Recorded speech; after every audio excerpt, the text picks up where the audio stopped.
Alors bonsoir. Bonsoir. J'ai quoi à raconter moi? Putain, faudra qu'on y réfléchisse avant de commencer. Ce Ce serait serait mieux, quand même oui. mieux. Ce Il y a serait... un gars, il m'a dit, elle est pas mal ta chaîne, mais il faut trouver des titres plus accrocheurs. Ah. Bah, ça a pas la tête ou quoi? On va pas se faire chier. Bah, Putain. ça dépend. Si ton but c'est d'avoir des vues, il faut trouver des titres plus Non, moi je accrocheurs. veux passer un message. J'ai un message à passer. Je veux Vas-y, pas passe du. un message. Alors ok. Alors j'ai un message à passer. J'ai un patient, on le suit.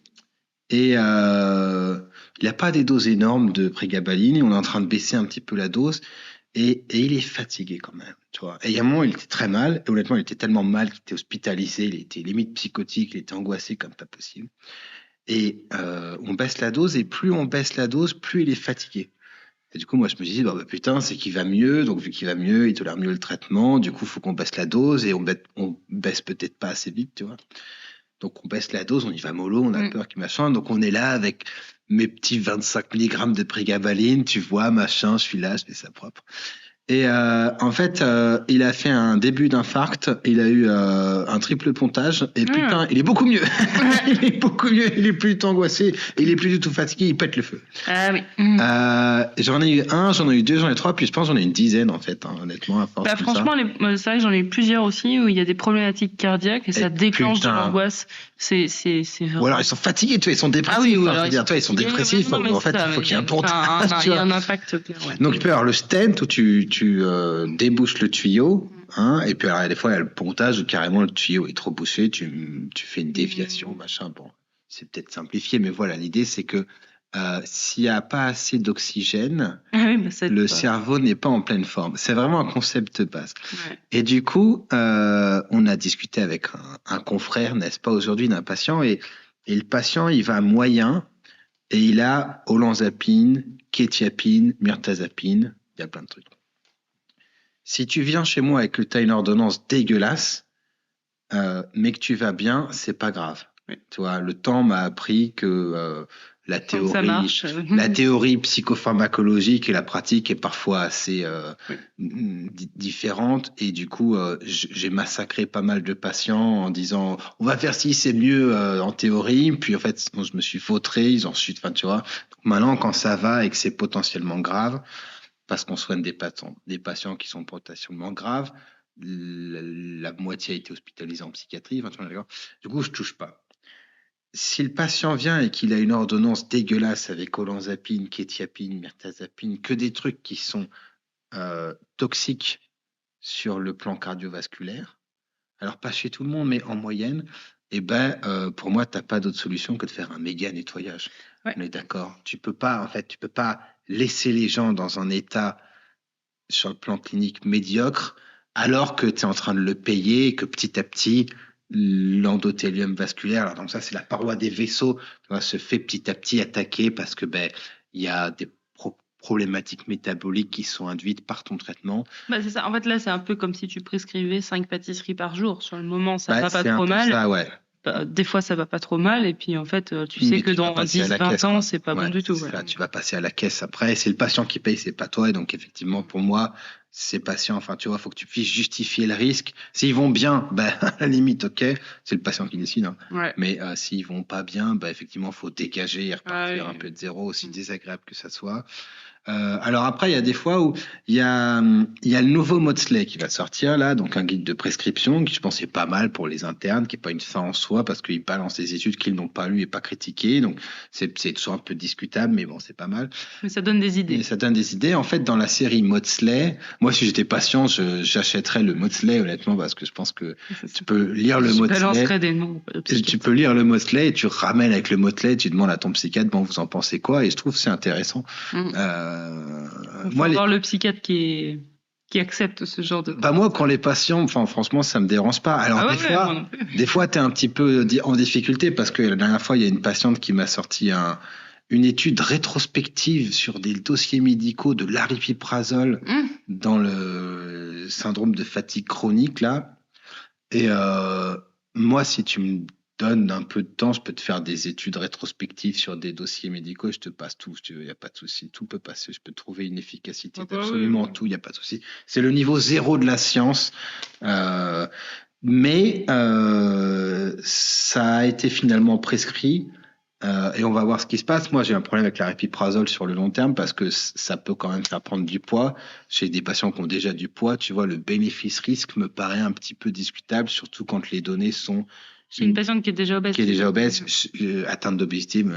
Enfin, moi, je m'en fous, mais les gens câblent, si tu veux. Il y avait quelqu'un qui avait dit « Ouais, on dit pas les doctorants, on dit les gens atteints d'un doctorat. » Enfin, bon, c'est vrai que moi, je suis pas sûr que le... Sauf qu'il y a un espèce un côté un peu hypocrite de dire « Les gens atteints de machin vieux, et après, derrière, tu te fous de leur gueule. » Enfin, bref. Oui, à côté de ça, il n'y a pas grand-chose qui fait... Ouais, tu vois, mais bon, c'est bon, bref. Et c'est vrai que je suis pas convaincu, moi, de cette intervention, mais pourquoi pas. Et c'est une énorme digression. Mais ça va passer, ça va être prescrit, et pourquoi pas, mais bon, tu as une étude de cas sur des dossiers rétrospectifs. Okay. Ouais. Et à côté de ça, moi, il y a un patient, je lui ai prescrit des hormones thyroïdiennes. Ah oui, là. Et là, paf, j'ai une CPM qui n'est pas la CPM de la moyenne, donc j'ai l'impression d'avoir de commencer à me faire un nom au niveau des CPAM d'un autre département qui me dit nous avons eu cette ordonnance qui a été signalée par la pharmacie qui lui paraît suspecte. Et moi, quand je regarde l'ordonnance, au début, je me suis dit putain, elle est pas mal. Il y a du lithium et des hormones thyroïdiennes. Et après, j'ai vu que c'était la mienne. Et j'ai fait horreur. Je vois pas le problème avec cette ordonnance. Mais visiblement, la pharmacie connaissait pas les hormones thyroïdiennes. Et là où je trouve ça bizarre, c'est que ils ont préféré appeler le service fraude de la Sécu que de regarder sur Google. Oui, ou que de t'appeler surtout. Ou que de m'appeler après. Si imagine le pharmacien, il me connaît, il s'est dit, peut-être qu'il se dit, oula, lui, il aime pas les pharmaciens. Il y a peu de chances que le pharmacien de Poitiers te connaisse. Hein. Je sais pas, des fois, je me couche et je me dis, ça y est, les pharmaciens ont fait un manifeste. Je suis peut-être un peu mégalo ou parano. Mais du coup, voilà, je trouve ça étrange, moi, quand tu connais pas, d'aller dire il y a fraude. Soit tu m'appelles, effectivement, soit tu regardes sur Google, tu vois, hormones thyroïdiennes, machin. Là où je fais le parallèle, c'est que les études pour les hormones thyroïdiennes dans les maladies thymiques, il y en a plusieurs, si tu veux. Des études interventionnelles. Le profil de tolérance n'a rien à voir avec celui de l'aripiprazole, mais dans un cas, il y a le service fraude qui est contacté en disant peut-être que c'est tel que le gamin et qui prend des hormones thyroïdiennes pour je sais pas quoi. Tu peux m'excuser pour perdre du poids, etc. Mais bon. Et dans l'autre, vu que tu es psychiatre et que tu prescris de l'aripiprazole, personne va te chercher. Dans l'autre, alors c'est pas un psychiatre, c'est un neurologue qui avait prescrit ça. Ah, c'est lui qui l'a prescrit, mais du coup, il t'envoie un courrier pour que toi tu prescrives. Non, même pas, il l'a prescrit et la patiente voyait pour autre chose et la patiente m'a dit, tenez, il m'a dit, vous donnez une salle, machin. Mais toi, ça dérange personne, tu vois. Alors que pour moi, quand tu prescris de l'aripiprazole, franchement, pour moi, t'as intérêt à avoir de sacrées données, tu vois. Puis si on emmerde le psychiatre parce qu'il met des hormones thyroïdiennes, on emmerde le neurologue parce qu'il met des neuroleptiques. On pourrait se demander. Parce que là, on est hors AMM complètement, mais la pharmacie n'a pas moche. Donc c'est quand même tout ça intéressant, tout ça. Moi, franchement, je trouve ça passionnant. On vit des journées incroyables. J'ai eu quoi de ouf? J'ai eu un patient, je te jure. Franchement, j'ai raccroché avec la téléconsulte. Je me suis dit, putain, c'est chaud quand même. La patiente, c'est une ancienne médecin et elle est un peu angoissée. Okay. Elle a un trouble bipolaire, je pense. Avec moi, tout le monde est bipolaire, donc à la limite, c'est pas grave. Et elle me dit, la dernière consulte, quand même, j'ai un problème d'angoisse, franchement. Je sais que vous m'avez dit qu'il faut attendre un peu, etc. Et je lui dis, j'entends bien, mais il faut qu'on attende un peu. On peut pas changer les médocs tous les jours, c'est pas possible. On va faire n'importe quoi. Moi, je suis du genre un peu impulsif sur les médocs et trop rapide. Donc, si je te dis qu'il faut attendre un peu, c'est qu'il faut attendre. Tu vois, d'accord. Si je te dis que t'es pas bipolaire, en moyenne, c'est qu'il y a pas un psychiatre au monde qui est trop bipolaire. Sauf si je me plante, mais tu vois, en moyenne, voilà. Et je revois le médecin un mois après. Et il me dit, j'ai fait un lympharctus, on m'a mis 3 stents, et c'est vrai que là, juste après m'avoir après qu'il m'ait mis le stent, 3 jours après, j'ai refait un trouble du rythme grave, j'ai été en réa, ils m'ont opéré un peu, j'ai du mal à respirer, mais bon, pour le moment, ça va. Et ça vous inquiète? Non, franchement, ça va, l'infarctus. Bon. Par contre, je suis angoissé quand même, docteur. Donc, il faudra faire quelque chose pour l'angoisse. Et c'est là que tu vois le côté un peu disproportionné du truc, c'est-à-dire que elle a fait un infarct. Il y a des stents partout. Et l'étape d'après, c'est le pontage. Mais ça l'inquiète pas. Tu vois, c'est pas un souci. Par contre, il y a une angoisse au quotidienne qui est invalidante. Et moi, ça, parce qu'il y a des fois, il y a des patients, je te dis, ouais, mais lui, il angoisse pour rien, il m'emmerde. Et tu vois, je finis par me dire, ouais, mais en fait, le problème, c'est qu'il angoisse pour rien, il faudrait qu'il fasse machin, je sais pas quoi. Et en fait, t'imagines à quel point ça doit être insupportable d'être angoissé comme ça. Et à côté, l'infarctus, ça ne gêne pas du tout, si tu veux, quoi. Donc, je pense qu'on peut pas, tu vois. Mais je trouve que c'est souvent comme ça. Moi, chez les anxieux, il y a pas. Enfin, c'est pas il y a plusieurs rationnel, quoi. profils différents. Après, t'en as aussi des où tu leur dis, bon, ben, on va peut-être vous opérer. Mais tu vois, c'est vraiment, je pense qu'il faut que les gens aient en tête c'est pas juste des chouinasses, tu vois. Non, les patients, c'est pas juste des chouinasses, il se plaint pour rien, machin, c'est pas ça.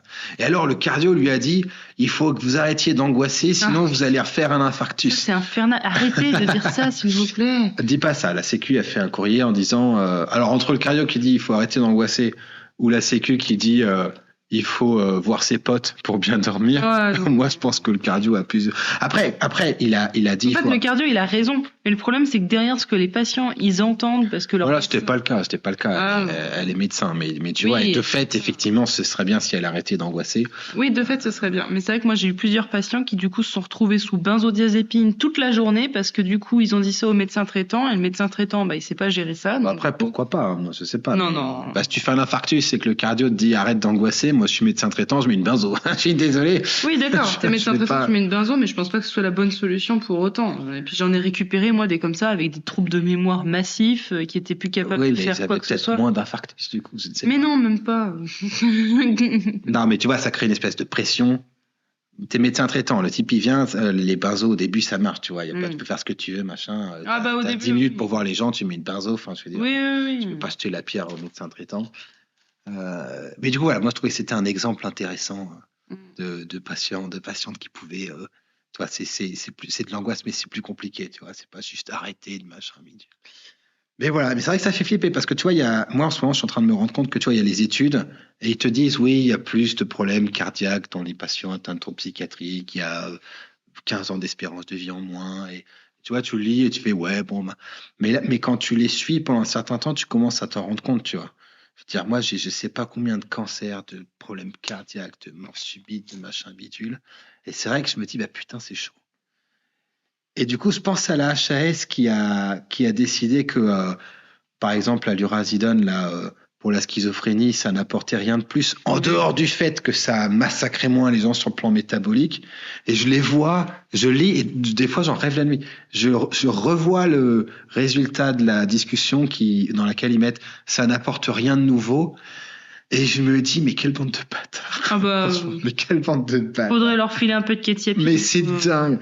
Parce qu'avant, on avait les antipsychotiques de première génération, qui avaient l'aldol, ou la perfénazine, machin.